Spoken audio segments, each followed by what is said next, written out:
Good morning. Have a nice day. एक मज़ेदार बात मेरे नज़र में आई तो मैंने सोचा कि आपको बताता हूँ। पाकिस्तान में एक जगह है सरगोदा। सरगोदा में कुछ बैंक के अधिकारियों ने किसानों से रिश्वत मांगी, तो कई किसानों से मांगी होगी। तो किसानों ने उनको रिश्वत देने का फैसला कर लिया। एक बोरा भर के ले गए किसान, और वो बोरा बैंक के मेज पर रख दिया, बैंक ऑफिसर के मेज पर रख दिया, और खुद बाहर निकल के बैंक को ताला भी लगा दिया साथ ही। बैंक वालों ने बिना सोचे समझे वो बोरा खोल दिया, तो भाई उसमें से धड़ाधड़ सांप निकलने शुरू हो गए। बड़े बड़े सांप, 10-15 सांप निकले होंगे। जब बैंक वालों ने यह नज़ारा देखा तो चीख चहाड़ा मच गया। सांपों को मारना कोई जानता नहीं था। अब ऑफिसर जो थे, जो वहाँ का स्टाफ था, वो चीख चहाड़ा डालते हुए मेजों पर चढ़ गए और पूरे बैंक में सांप रेंगने लगे और ऊंची ऊंची आवाज़ में हेल्प मतलब सहायता मांगने लगे। काफ़ी चीख चहाड़ा डालने के बाद फिर लोगों ने दरवाज़ा खोला और उनकी जान बची, यानी अकल आ गई। अकल आ गई रिश्वत मांगने की। आगे के लिए शायद नहीं मांगेंगे। खैर, ये बात तो पाकिस्तान की थी। हमारा हिंदुस्तान भी कम नहीं है। हिंदुस्तान की हमारे मुल्क में एक मैडम जी हैं, निर्मला सीतारमण। कहते हैं कि वो यहाँ की वित्त मंत्री हैं, फाइनेंस मिनिस्टर। उन्होंने कल कह दिया, बात तो ठीक ही कहते हैं, मिनिस्टर कभी गलत थोड़ा बोलते हैं, व राजा कभी गलत थोड़ा बोलते हैं, सुल्तान आजम कभी गलत थोड़ा बोलते हैं। कहने लगा कि ये जो कोरोना है ना, कोरोना, ये तो एक्ट ऑफ गॉड है, ये तो भगवान की देन है, इसमें सरकार क्या कर सकती है। कोरोना के कारण लॉकडाउन करना पड़ गया, लॉकडाउन के कारण अर्थव्यवस्था, इकोनॉमी बैठ गई। अब इसमें सरकार का क्या दोष।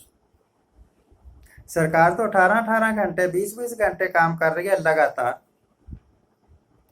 ताकि अर्थव्यवस्था सुधर जाए। नहीं सुधरती क्योंकि भगवान हमारा साथ नहीं दे रहा। एक्ट ऑफ गॉड हो गया। पॉपुलेशन बढ़ रही है, यह भी तो एक्ट ऑफ गॉड ही है। फ्लड्स आते हैं, बारिशें होती हैं, फ्लड्स आते हैं। ना तो बारिश आदमी करता है, ना फ्लड्स कोई सेठ लेकर आता है। यह भी तो एक्ट ऑफ गॉड ही है।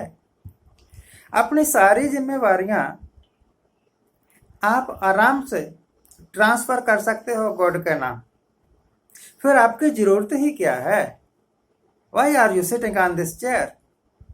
Leave it. Act of God. वो मंत्री या वो प्रधानमंत्री या वो कोई भी ऑफिसर जो अपनी जिम्मेवारी भगवान के नाम पर डाल के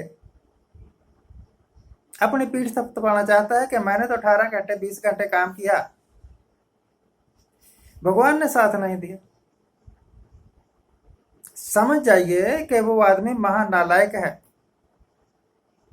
जिस पोस्ट पर वो काम करता है, जिस कुर्सी पर वो बैठा हुआ है, जो रुतबा उसे हासिल है, वो उसके काबिल ही नहीं है। आपकी जिम्मेवारी यही है, प्रधानमंत्री हो चाहे फाइनेंस मिनिस्टर हो, कोई भी मिनिस्टर हो, उनकी जिम्मेवारी है कि वो अपने एरिया की ड्यूटी पूरी करें। उनका एरिया क्या है? फाइनेंस मिनिस्टर का एरिया क्या है कि वो हिंदुस्तान की अर्थव्यवस्था को, इकोनॉमी को ठीक ठाक रखें। नहीं रख सके, इसका मतलब कि finance minister is a fail personality. तो बैठे क्यों? इस्तीफा दे के घर चले जाओ, जो भगवान की मर्जी हो जाएगी हो जाएगा। कुर्सी का लालच आप छोड़ना नहीं चाहते, काम आप कर नहीं सकते।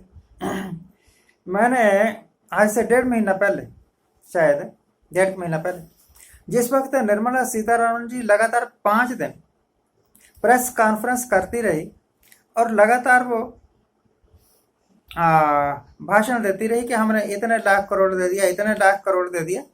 और उससे लगभग 1 साल पहले, जिस वक्त निर्मला सीतारमण जी आर्थिक पैकेज दे रही थी, और वो भी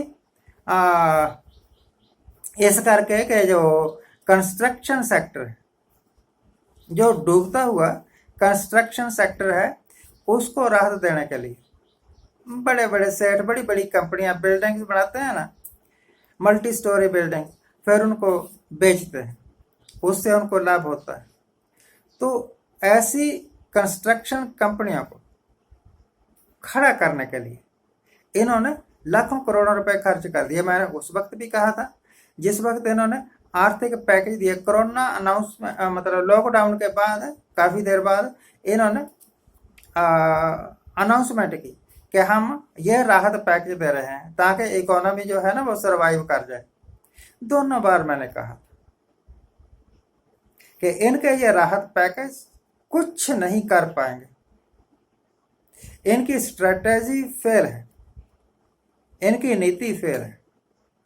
जो कुछ ये पैसा बांट रहे हैं वो फजूल चला जाएगा, इनके हाथ में पैसा भी नहीं रहेगा, आर्थिक दशा भी नहीं सुधरेगी देश की।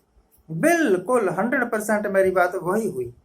मैं कोई प्रोफेट नहीं हूं, मैं कोई एस्ट्रोलॉजर नहीं हूं, परंतु मैं जानता हूं कि जिस तरह से प्रधानमंत्री और उनकी टीम इस मुल्क की अर्थव्यवस्था को संभालने की कोशिश कर रहे हैं, इनके सारे तरीके ही A to Z गलत है। प्रधानमंत्री को और फाइनेंस मिनिस्टर को और डिफेंस मिनिस्टर को जो लोग गाइड करते हैं, नहीं तो अनपढ़ होते हैं, इनको ज़्यादा पता थोड़ा होता है, जो लोग गाइड करते हैं वो एक टीम होती है, टीम ऑफ लर्नड पर्सन्स।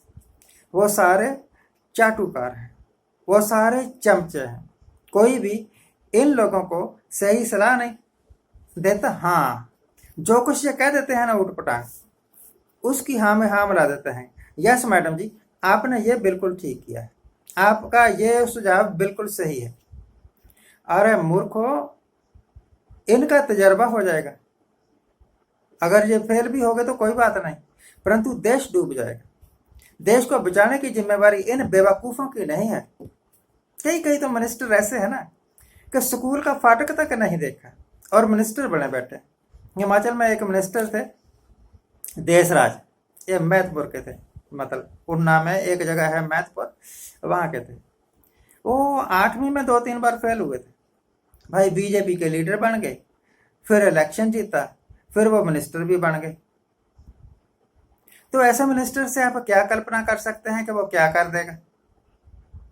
तो और तो कुछ नहीं किया, 1-2 बार गुस्सा आ गया ना जब, तो एसपी साहब को थप्पड़ मार दिया। एसपी बेचारा कोई शरीफ आदमी था, अगर मेरा जैसा होता ना तो उसकी एमएलए-शिप सारी निकाल देता, दुरुस्त कर देता अकल कि सरकारी ऑफिसर को थप्पड़ मारने का मतलब क्या होता है। वो अपना दिल महसूस कर रहा है क्या बेचारा। खैर, तो मुल्क की वागडोर आप लोगों ने जिनके हाथों में दी हुई है, अब वो हाथ खड़े कर चुके हैं। इसका मतलब ये है उनके बस का कुछ नहीं, they can do nothing. Prove हो रहा है हर दिन। उनकी वो टार्च जलाओ ताली बजाओ वाली स्कीम कितनी सफल हुई, आप देख लीजिए। आज हिंदुस्तान में हर रोज 77,000 78,000 इस तरह कोरोना के विक्टिम आ रहे हैं। तो वो तेरी थाली कहाँ गई, वो तेरी ताली कहाँ गई, क्यों बुझवाई, क्यों टाइम वेस्ट किया, क्यों लोगों को गुमराह किया। अगर मैं किसी को गुमराह करूं, अगर मैं किसी को ऐसी सलाह दूं जिससे उसका नुकसान हो जाए, तो मेरे ऊपर केस चल सकता है। और उदाहरण के लिए कि इसने जी किसी को आत्महत्या करने के लिए उकसाया, ये एक जुर्म है। तो आप जो उल्टे सुलटे अपने भाषण देते रहते हैं, सलाहें देते रहते हैं, टार्च जलाओ बालकनी में आके, उससे कोई लाभ तो हुआ नहीं, तो आपके ऊपर भी तो मुकदमे चलना चाहिए। आप चाहे प्रधानमंत्री है चाहे कोई दूसरा मंत्री है, अगर देश को सही स्थिति में नहीं ला सकता तो वो भी उतना ही दोषी है जितना कोई आदमी दोषी है कि उसने किसी को गलत काम करने के लिए उकसाया। आज के लिए इतना ही। आज जिनका जन्मदिन है उनका हैप्पी बर्थडे। आज जिनकी मैरिज एनिवर्सरी है उनका बहुत बहुत शुभकामनाएं। सदा सुखी रहिए, आनंद प्रसन्न रहिए चलते चलते। ये हिंदुस्तान आजकल जिन लोगों के हाथ में है वो शेख चिल्ली हैं, सिर्फ सपने देखते हैं, काम नहीं कर सकते। और सपने देखने से किसी का भला नहीं होता, ना किसी आदमी का ना किसी देश का। भगवान भला करे, भगवान इनके हाथ से देश को बचाए। Thank you very much, thank you very much for watching.